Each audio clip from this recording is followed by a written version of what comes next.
Dahil kaka-sunstorm lang, kinakailangan natin maglinis. Pakita ko muna sa inyo kung gaano kadumi ang aking kwarto. Kahit na sarado yung kwarto namin dito, alam mo naman ang alikabok, may paraan siya para makapasok. So, silipin ninyo ha.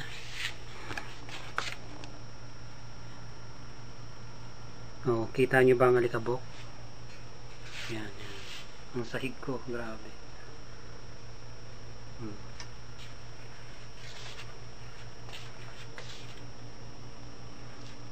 TV,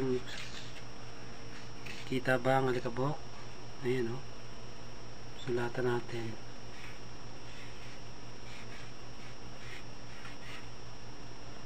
Meron, di ba?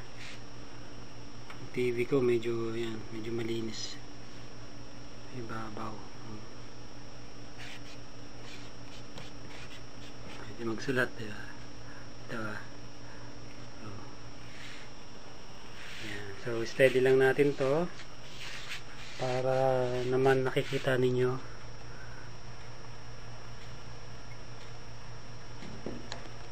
kung paano ang buhay ng malayo sa family. Buksan natin ang TV para may konting sounds. Bago ang pagharap ng ayuga, sumalang sa clarificatory questioning sina Guadas Representative Toby Chanco na tumestigo kahapon sa umano'y brasuhan sa Kamara para ma-impeach si Chief Justice Corona. Si Senadora Miriam Defensor Santiago na nakatandang magtanong sa kanya, nakuha pang makipagbiruan sa kongresista. Your haircut alone indicates that you are an iconoclast. An iconoclast is a person who goes around in a sacred temple smashing all that he thinks are false idols. I did not mean to demean this honorable court or to show disrespect to this honorable court by removing my shoes, Your Honor. I was just tired. I wanted to relax a bit. So during recess, I took off my shoes. So I apologize to the whole. Buti na lang kung hindi butas yung medyas. If it were up to me, I would also accept your apology, considering that you probably wanted to preserve the quality of your leather wear. Maybe that has to do with the fact that you have not received your PDAP. I have received it, but it was delayed. Dahil informasyon mula sa caucus na hindi daw dapat ilabas ang mga inihayag ni Chanco kahapon, pinag-aaralan daw ng ilang kongresista kung dapat ba siyang ireklamo at patawan ng parusa. Pero matapang din ako eh. Pero kahit na matapang kami dalawa, may higit na mas matatapang sa amin. Diyan sa Congress, hindi lang kami dalawa ang matapang dyan. Doon sa mga narinig ko mga matatapang kahapon sa Kongreso, talagang kumukulo talaga ang kanilang mga dugo. Kung paano magre-react yung mga matatapang na hindi ko alam. Salita na salita, di pa yung complaint sa Ethics Committee. Kasi sabi niya, pwede akong ma-expel. Diba? Eh siya yung dapat ma-expel eh. Kasi siya yung nananakot ng witness. Ako, si Ruth Cabal, ang inyong saksi. Sa ibang balita, personal na nagbayad ng piyansa si dating First Gentleman Mike Arroyo sa Sandigan Bayan matapos maglabas ng warrant of arrest ukol sa kontrobersyal na NBN-CBE deal. At pagkamat naka-hospital arrest na, pinagpiyansa rin ng kanyang mga abogado si dating Pangulong Gloria Arroyo na kabilang sa mga inisyuhan ng warrant of arrest. Saksi si Cara David. Halos 4 na buwan matapos ma-isyuhan ng arrest warrant para sa kasong electoral sabotage, 3 bagong arrest warrant naman ang hinaharap ngayon ni dating Pangulong Gloria Macapagal Arroyo mula sa Sandigan Bayan. Kaugnay ito sa kontrobersyal na $329 million NBN-CBE deal.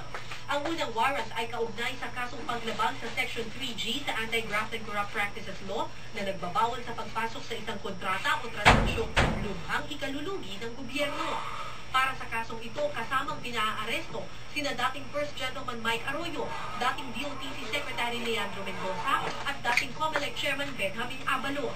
They are commanded to arrest these accused and bring them before this court to be dealt with as the law and the rules of court. Kahit nagka-hospital arrest na para sa isang hiwalay na kaso, ipinagpiyansa pa rin ng 30,000 piso si Ginang Arroyo ng kanyang mga abogado.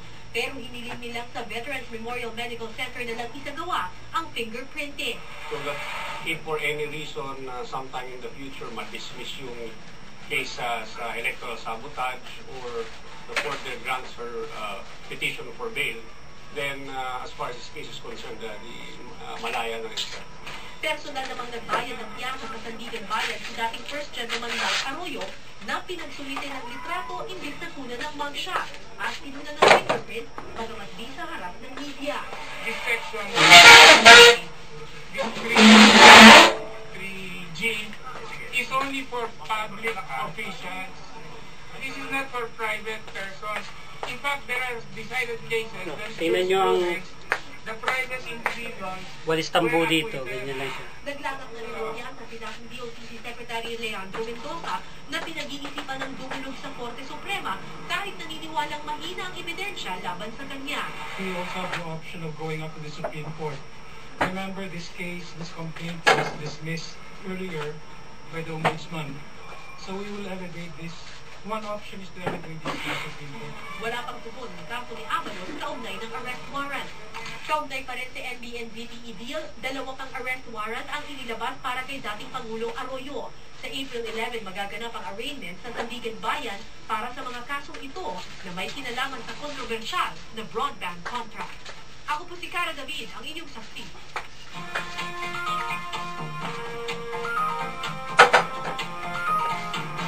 Sa ating barangay saksi, ngayong malapit na ang pagtatapos ng school year, hindi lang mga estudyante ang kabala.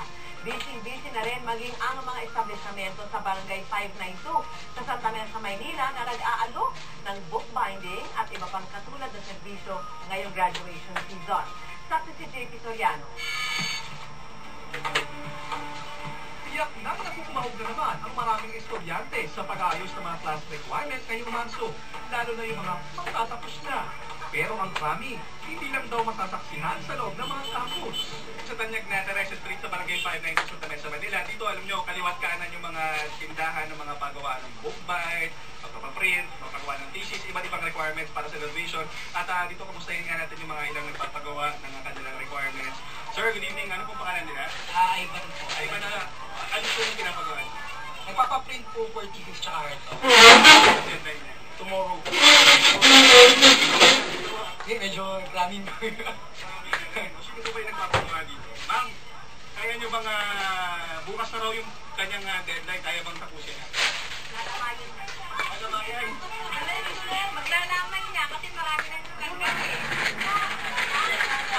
para yung mga Kabilang sa mga serbisyo na dito, black and white at colored printing, photocopy, bookbinding, pati na mga computer laptops. Teacher kayo nag-graduate na sa kanyang master sa kursong education. Inabutan kong nagpapabookbind sa pwesto ni Mang Rolil. Mga third time lang kasi dumadayo lang kami dito para magpapagawa.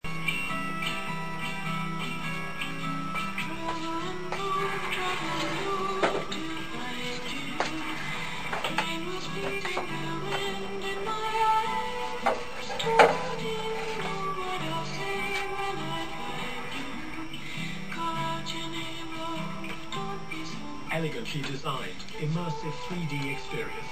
The new Samsung Smart TV. You're watching Succeed.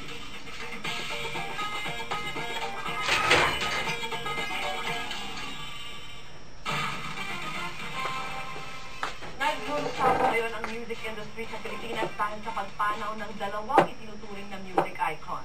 Batang alauna na madaling araw kanina sa makabilang buhay ang Pinoy rock legend na si Carl Roy dahil sa cardiac arrest.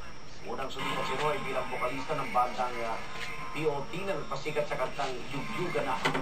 Naging conrad din siya ng bandang Kapatid bago maging lead vocalist sa rock group na Advent Call. Umano na rin po ang singer-composer na si Boji Dasig.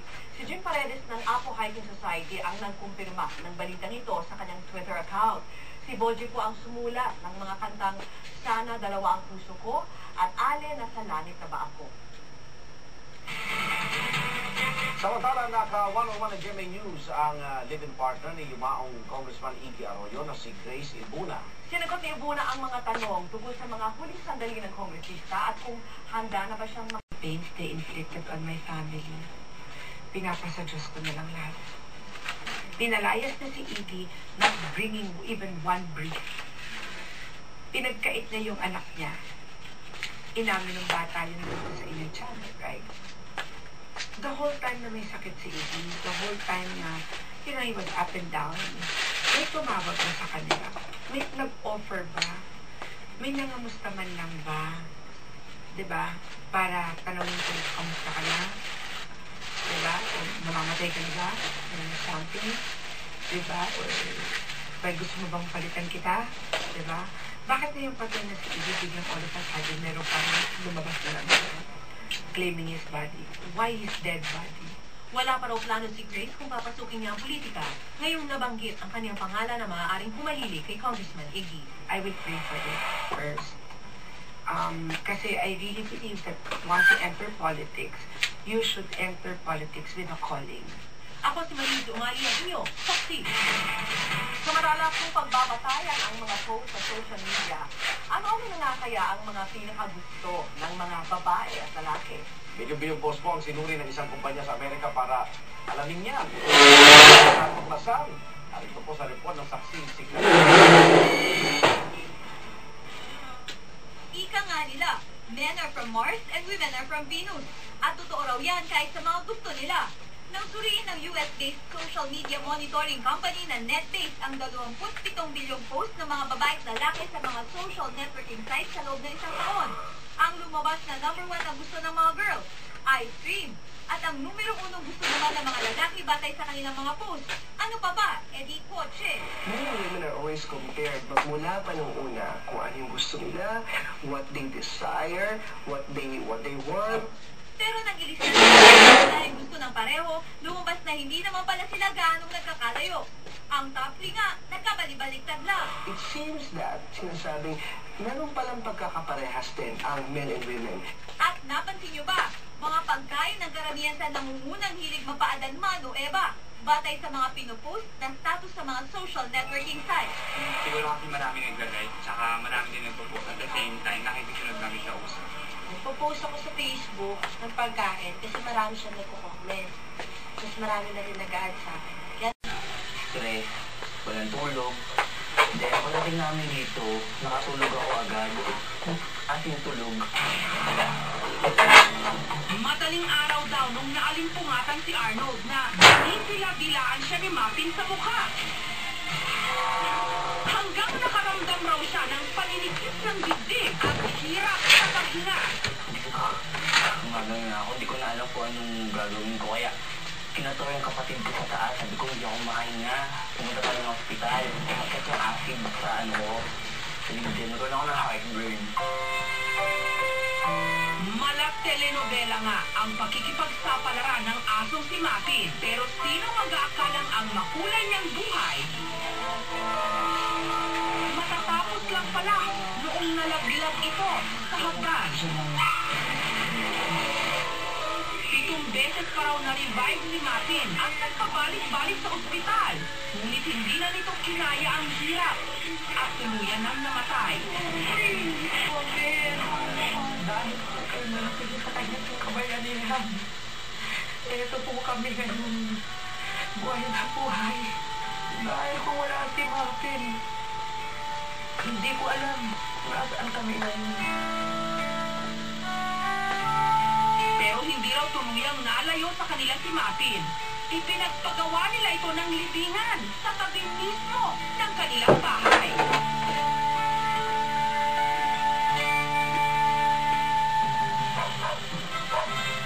Pero ang pinaka-poster dog ngayon ng mga bayaning aso, si Kabang, ang hero dog ng Zamboanga City. Nasakit ni Kabang noon lamang nakaraang Disyembre ang magpinsang Dina at Princess mula sa humaharurot sa motorsiklo. Dahilan naman para sumalpok ang mukha ni Kabang sa umiikot pang gulong ng motorsiklo, kaya nawasak ang kalahati nito.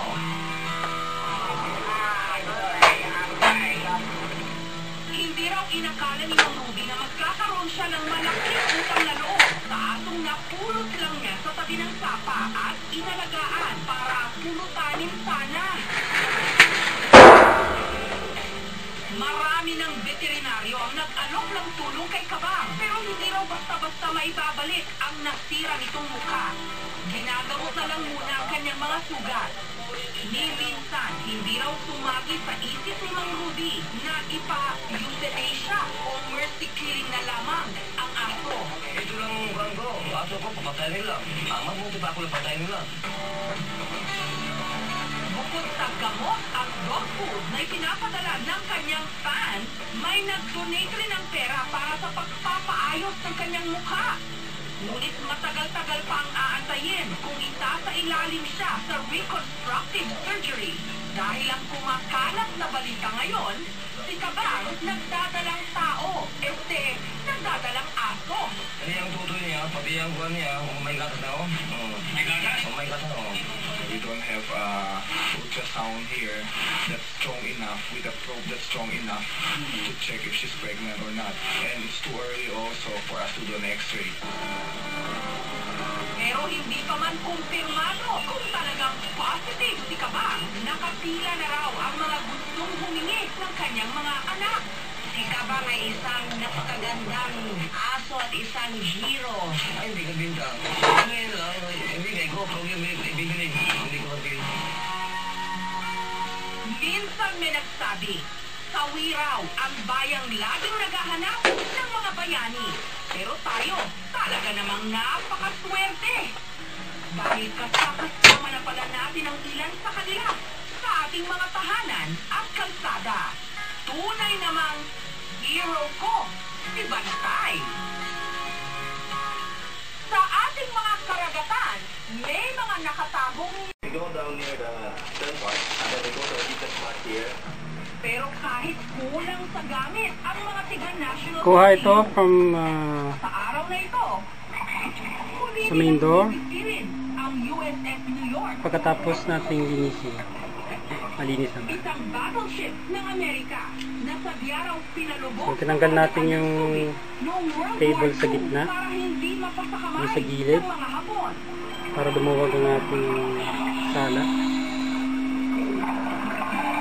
Why is this important? For example, tourists, they will be visiting the wreck almost every day. So, if we could bring to them the importance of this underwater cultural heritage, they themselves will have equipped to protect the wreck. So, ito yung sa primary purpose ng National Museum, preservation, protection of underwater cultural heritage. Sa mismong site ng USS New York, unang nagsagawa ng mapping ang mga tiga-National Museum. Inalam nila ang posisyon ng barko, ang kondisyon ng mga corals sa paligid nito. Yan ang kabuuan ng ating kwarto. Na lumalangoy sa paligid ng lumubog na barko. And the toilet.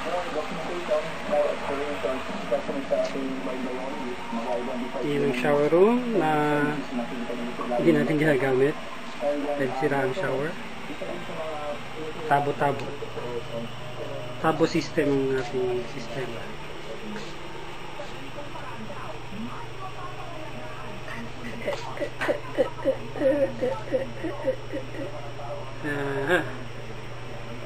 Gumagana po yan, kaya lang ayokong gamitin. Parang nakakatakot ang lumalabas. Kulay brown.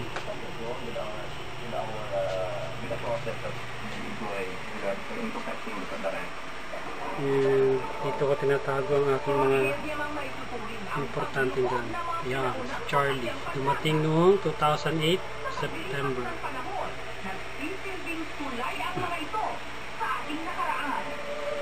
Mahalagang bahagi ng ating kasaysayan na dapat pahalagahan